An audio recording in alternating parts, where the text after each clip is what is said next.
Hi, it's Shannon Long, and today I'm hanging out with my friends at Griffin Brewing Company in Birmingham, Michigan.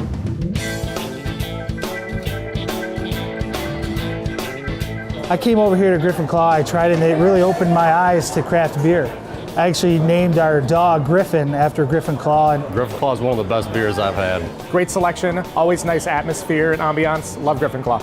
It's surprising how many places that they're on tap and how many places are actually selling their cans. You know, the communal seating is really cool. You know, always finding someone new you're sitting next to. Everyone's here having a good time, and Summer's great. You know, there's a nice outdoor space. It's a very warming and inviting space. You know, everyone knows it's a good spot if you're local. I enjoy the beer every time I come, and it's a great place for the Rail District, the city of Birmingham. you know, it's nice that it's in a neighborhood because, you know, kids run around, everything's great like that. It's a real family atmosphere and, you know, hard to beat. We have become really kind of a wonderful neighborhood hangout, and we've become really a part of the community. And I have to tell you something cute. I ran into a kid and he said, I bought a house across the street because of Griffin Claw. Even though their brewery and tap room were only built in 2013, the team at Griffin Claw have been brewing award-winning beers for years. You know, we really came in through the back door. We've owned Big Rock Chop House for 35 years down the street in the old historic train station. So I've been to Big Rock. I had no idea though that they started over there. They're like, yeah, we started in Big Rock. We were brewing there for a couple years and then came over here. Fascinating, had no idea. Yeah. And we thought it gave the restaurant a little pizzazz. It wasn't a sophisticated system, but the beer became famous. I mean, Dan would be going to these shows into Denver and Belgium, and the Norm's IPA won the best IPA in the world. Had their Norm's Raggedy Ass, and I fell in love with it. It's an incredible beer. As far as like our Norm's Raggedy Ass or some of our IPAs, you can't beat them. Some of the best beer. So people called and wanted to start buying it, and we said, should we build a brewery? So we did. So we've got a can of Norm's Raggedy Ass right off the canning line. Yep. I'm like the luckiest girl in the world. Griffin Claw is based around basically one beer. Dan's big beer, Dan's award-winning beer is Raggedy Ass. Norm's Raggedy IPA is basically like 75% of our business. So we're very thankful to have something that's so successful in the 3 years that we've been open. It's a great IPA, East Coast meets West Coast type of IPA that's juicy, yet malty, hoppy, yet well-balanced. I like to brew true to style too. I don't like putting a lot of different things in beer. I like to go out and make a real IPA or a real Pilsner or things like that. Delicious. So there's a little sweetness to it at the very end as well. There is a bit of sweetness. It's not an overpowering hot presence. Norm's Raggedy Ass is, of course, not the only delicious beer you'll find at Griffin Claw. Mr. Blue Sky is actually my favorite beer. It's an American wheat pale ale, so it's a hybrid. It's a hybrid of a pale ale and an American wheat. But then we put grapefruit rind and coriander in it. That's what I'm smelling.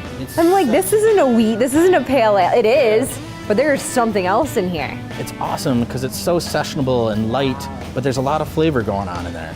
Dude, seriously, this is a great, great, great beer. It's the #1 seller inside the tap room. I can believe that. So Dan told me this is his favorite beer right now. This is one of Dan's first beers, actually. When we were out of Big Rock, this is one of his first recipes that he decided to do. Bohemian Pilsner, he uses Czech-style hops. Very clean, very crisp. And there's a little bit of hot presence, but nothing overbearing. The style itself is supposed to be crisp and clean. We just add the hops to it at that very end to get that real craft version of it. I love it. Due to their tremendous success, Griffin Claw is already adding a second location in downtown Rochester, Michigan. And because the Norm's Raggedy Ass Ale takes up so much space here, we're expanding, and we've actually outgrown this brewery. First year we thought we were going to brew 3,000 barrels and we did 10,000.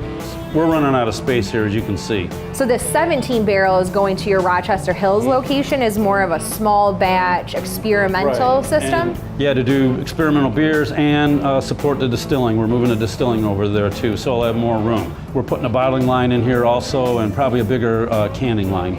You're kind of a whole leader in this Michigan craft beer industry. I mean, you've trained a lot of people. Can you tell me some of the guys that you've trained?